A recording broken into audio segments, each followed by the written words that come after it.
कुणाल जी, कुणाल जी, राधे राधे महाराज जी, आपके चरणों में कोटि कोटि प्रणाम। महाराज जी, कल सुबह आपके आश्रम में सुबह कीर्तन सुनने से आंखों में आंसू आ गए। क्या इसे ही प्रभु का अनुभव कहते हैं? यदि ऐसा है तो कृपया मेरा मार्गदर्शन कीजिए कि किस प्रकार एक से। बार के आंसू से थोड़ी अनुभव हो जाता है। वो तो आर्त भाव जब तक अंदर नहीं आएगा प्रियता, आंसू किससे आते? कभी कभी अंदर चिंतन और कुछ होता है, सात्विक भाव का वातावरण होता है तो आंसू आ जाते हैं। उसे प्रेम नहीं कहते। आंसू आ जाना कोई प्रेमी का ही लक्षण नहीं है।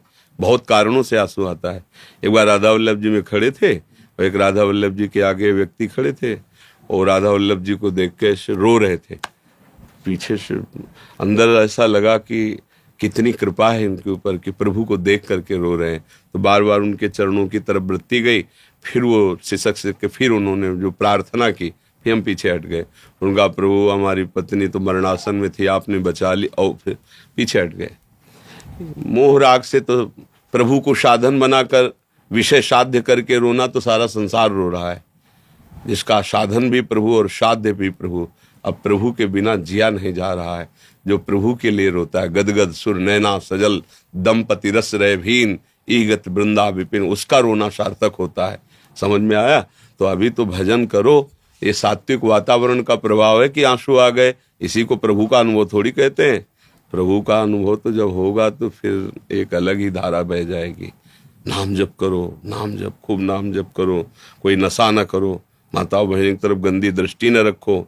हाँ, अपने को पवित्र रखो। धीरे धीरे धीरे धीरे पहले नवदा भक्ति तो आवे हृदय में, तब प्रेम आवे। श्रवणम कीर्तनम स्मरणम विष्णुर्पाद सेवनम अर्चनम वंदनम दास्यम शक्य आत्मनिवेदनम, अप्रेम। हाँ, पहले ये जो साधन भक्ति है ना, ये करते करते तब तिन प्रेम लक्षणा पाई पाई रस भक्ति गूढ़ जुग जुग जग दुर्लभ भव इंद्रादि विधिम आगमन निगम पुराण अगोचर सहज माधुरी रूप निधिम अवन भय आनंद कंद निज संपत्ति। अब भगवदानंद में मत हो रहा क्योंकि सामने रूप छा गया है। हेले, अभी छोटे मोटे आंसू, इनकी कोई गणना नहीं है। अच्छा है भागवतिक वातावरण में ऐसे भाव आना, ये टिकाऊ चीज नहीं है। भागवतिक वातावरण हुआ तो थोड़ा सात्विक भाव आ गए, राजसिक वातावरण हुआ तो काम क्रोध आ गए, तामसिक वातावरण हुआ तो निद्रा प्रमाद स्थिति हिंसात्मक वृत्तियां। अभी कोई टिकाऊ बात थोड़ी है। अरे हाँ, जब एक बार इनके लिए रोना आ जाए, फिर आंसू एक बूंद किसी और स्थिति में ना गिरे, केवल प्रभु को समर्पित आंसू, उन्हें माना जाता है कि इनका रोना सार्थक है। रो तो संसार रहा है, प्रभु के लिए रोया और फिर कभी अपने लिए रोया ही नहीं। चाहे जितना कष्ट हो, चाहे जैसी परिस्थिति हो, मुस्कुरा कर सह गया। अगर रोना आया तो प्रभु के प्यार में रोना आया, बस। हर परिस्थिति को मुस्कुरा के सह गया, लेकिन प्रभु के प्यार को अशय नहीं। उसमें विकल होकर के, आनंद से या विरह से विकल होकर प्रभु के लिए रोता है, वो रोना सार्थक पाया जाता है। प्रमोद पांडे जी, ज्योति पांडे जी, महाराज जी, आपके चरणों में कोटि कोटि प्रणाम। महाराज जी, पर ब्रह्म और निराकार ब्रह्म में क्या अंतर है? उनका साकार करो। हाँ, राष्ट्रपति का क्या अधिकार? पहले को होमगार्ड का परिचय प्राप्त करो, होमगार्ड बनो पहले, फिर राष्ट्रपति का परिचय प्राप्त। पहले नाम जप करो। अधिकार के अनुसार प्रश्न किया जाता है और अधिकार के अनुसार उत्तर प्राप्त है। तुम्हारा कल्याण कैसे हो, पहले ये जानो, तो अपने आप सब पता चल जाएगा। सोई जाने जे देव जनाई, जानत तुम्हें तुम्हें हो जाए। प्रभु का भजन करो, जना देंगे कि मैं ही ब्रह्म हूँ, मैं ही परमात्मा हूँ, मैं ही भगवान हूँ, मैं ही जीव हूँ, मैं ही ईश्वर हूँ, मैं ही सत हूँ, मैं ही असत हूँ, मैं वही परमात्मा तत्व है, दूसरा कोई है नहीं। पहले भजन करो यार, पहले संयम से चलो, पहले मन इंद्री को काबू में करने को सीखो, पहले गंदी बातों का त्याग करना सीखो। आजकल क्या है कि पढ़े लिख करके बस प्रश्न हाई क्वालिटी का करना और आचरण में पवित्रता नहीं। आचरण में पवित्रता नहीं, दिव्य भावों में दिव्यता नहीं, तो परमात्मा स्वरूप का ऐसे अनुभव हो जाएगा। अरे थोड़ी रज लेके माथे पे लगाओ वृंदावन की, ऐसे सूखा माथा लिए फिर प्रश्न कर रहे हो ब्रह्म हो, पर ब्रह्म परमात्मा। तो पहले दासता लाओ। प्रभु के चरणों का आश्रय लेकर ही प्रभु को जाना जा सकता है। बुद्धिगत प्रभु कोई प्रकृति की वस्तु थोड़ी है कि जैसे हम संसारिक वस्तुओं की व्याख्या कर सके, ऐसे परमात्मा को अपनी बुद्धि, वो अतर्क है मन बुद्धि से। हाँ, जब हम दैन्यता से भजन करते तो हमारी बुद्धि में प्रकाशित हो जाते हैं। दूसरों न कोई, इतनी बात समझ लो, दूसरों न कोई, एक ही परम तत्व है। उसी को विविध नामों से पुकारा जाता है, चाहे उसे ज्ञानी जन ब्रह्म कहें, योगी जन परमात्मा कहें, भक्त जन भगवान कहें, रसिक जन लाड़िले लाल कहें, वही है, दूसरा कोई नहीं है।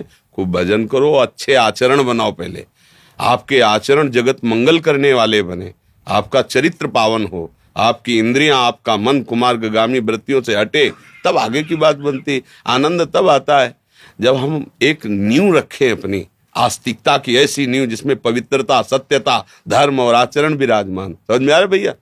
हाँ, खूब नाम जप करो, अच्छे आचरण करो, गंदी भोजन, गंदा दर्शन, गंदी वृत्तियों का त्याग करो, आगे का मार्ग खुद समझ में आ जाएगा। प्रीति वर्मा जी दिल्ली से। महाराज जी आपके चरणों में कोटि कोटि प्रणाम। महाराज जी मैं सीताराम जी की उपासिका हूँ। महाराज जी मेरा प्रश्न यह है कि जितनी महिमा संसार में राधा रानी जी की है उतनी माँ सिया की नहीं है, और जितनी महिमा राम नाम की है उतनी कृष्ण नाम की नहीं है। महाराज जी इसको, ये आपके दिमाग की बात है। आप पूरे संसार में मिली है क्या किसी से? तो आपके दिमाग का विषय है। कितने कृष्ण प्रेमी हैं, कितने कृष्ण नाम जापक हैं, आपको कहाँ पता है? और कितने सिया राम जी के आसक्त चित्त वाले, आपको, आप केवल अपने दिमाग से अनुमान लगा रहे हैं। आप अभी भक्तों की मंडलियों में कहाँ प्रवेश पाए हैं? आप कहाँ जानते हैं? किन भक्तों की मंडली में गए, किस धाम में यात्रा की, कौन से आप तीर्थों में गए, कितने महाभागवत प्राणों को समर्पित किए हुए कृष्ण नाम में जीवन ने उछार किए हैं, राधा नाम में। वही सिया जी है, वही राम जी है। न सिया राम में भेद है, न राधे श्याम में भेद है। जहां जिसको प्रीति हो गई बात है। ऐसा नहीं कहते। आप फाइनल नहीं बोल सकती कि जितना राम नाम में प्रेमी उतना कृष्ण नाम में प्रेमी नहीं। तुलसीदास जी तरस गए, वृंदावन आए तो तरस गए। यहाँ कोई राम ही नाम नहीं, यहाँ तो राधा राधा राधा। तो उन्होंने कहा गजब है, ये कैसी लग रही। जिस दरबार में जहाँ मुरली मनोहर किशोरी जी के साथ खड़े साष्टांग प्रणाम करने के लिए तरस गए कि कौन सा देश भैया, या तो कोई ले जाता हमारे सिया राम को, या जिसे देखो राधे श्याम राधा राधा राधा। तो आप अयोध्या पहुंच जाओ, वहां सिया राम ही सिया राम, सिया राम ही सिया राम। भाई प्रभु एक ही है। ऐसा तारतम्य करने से अपराध भी लगता है, और ऐसा तारतम्य है भी नहीं। हमारे प्रभु के विविध नाम हैं, विविध रूप हैं। जिसको जहां गुरु कृपा से आसक्ति हो जाए, खूब उन्हीं को दुलरा, वही है, दूसरा कोई नहीं है। ना कृष्ण दूसरे, ना राम दूसरे, ना सिया जी दूसरी, ना किशोरी जी दूसरी। हाँ, प्रेम की पराकाष्ठा फिर अलग अलग। जैसे राम और परशुराम एक ही बात है ना। भगवान के अवतार परशुराम जी भी हैं और राम जी हैं। जब परशुराम जी अपने स्वरूप में थे, पूरा विश्व थर्रा रहा था, और जब राम जी के सामने गए तो परशुराम जी है चरणों में झुक के जय जय करके। तो अब कोई दूसरा तो नहीं ना। ऐसे ही प्रेम, भजन, बल संपूर्ण से भगवान संपूर्ण है। अब जहां जरूरत 10 किलो उठाने की है तो 100 किलो का प्रदर्शन थोड़ी करते हैं। 10 किलो उठा लिया, और जहां 100 किलो का वहां 100 किलो, जहां 10,000 का वहां 10,000 का। अब कहो उन्होंने तो 10,000 उठाया था और उन्होंने 10 किलो उठाया था, तो मतलब ये नहीं, वहां जरूरत 10 किलो की थी इसलिए 10 किलो उठाया है। तो संपूर्ण शेष जी के फण में सरसों के दाने की तरह अनंत ब्रह्मांड है। अच्छा, वो भगवान गिरिराज जी उठा ले, कोई बड़ी बात हो गई। तो अपने लोग क्या है, गोस्वामी तुलसीदास जी से किसी भक्त ने विनोद में कहा कि आपके ठाकुर तो कितने 12 कला युक्त है। हाँ, 12 हमारे ठाकुर कृष्णचंद्र 16 कला से। तो आंसू आ गए। बोले आज हमें पता चला कि हमारे प्रभु 12 कलाओं से भी युक्त हैं। हम तो केवल राम से प्रेम करते हैं, कलाओं से नहीं। चुप हो गए सब। हम तो केवल राम से प्रेम करते हैं, हमारे राम प्राण धन है जीवन। ये प्रेम का विषय बड़ा छोटा और अधिक। लोग अधिक तो माया को जपते, तो माया बड़ी हो गई क्या? ना उतना राम को जपते, ना कृष्ण को जपते जितना माया को जपते हैं। अगर लोगों से तारतम्य मिलाया जाए तो जितना प्यार पत्नी से करते उतना भगवान से नहीं करते, जितना भोगों से करते उतना भगवान से नहीं करते, तो भोग ज्यादा हो गए ना। इस तारतम्य से निर्णय भक्ति का नहीं होता कि किसके ढोल ज्यादा बज रहे।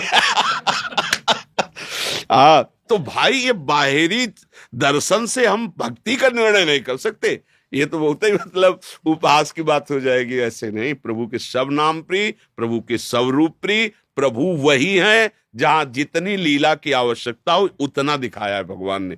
भगवान इतने सामर्थ्यशाली, आप समझो कि अनंत ब्रह्मांडों को अपने फण पे शेष रूप में एक दाने की तरह रखे।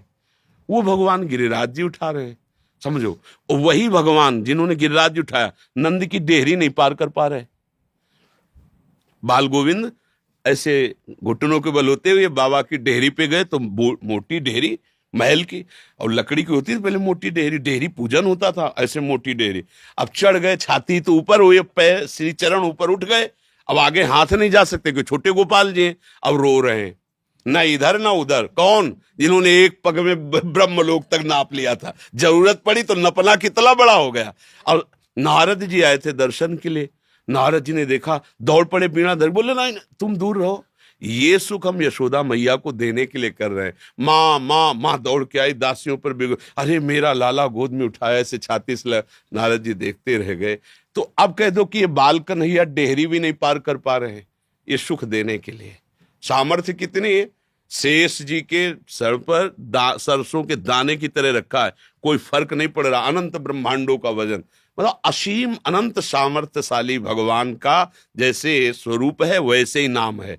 राम बोलो, हरि बोलो, कृष्ण बोलो, सब उन्हीं के हैं। अब जिसकी जहां रति हो गई, जिसको जिस नाम से प्यार हो गया, अब आप जैसे आप राम जापक हो, राम नाम जापक हो, तो आपके लिए राम नाम ही सर्वस्व होना चाहिए।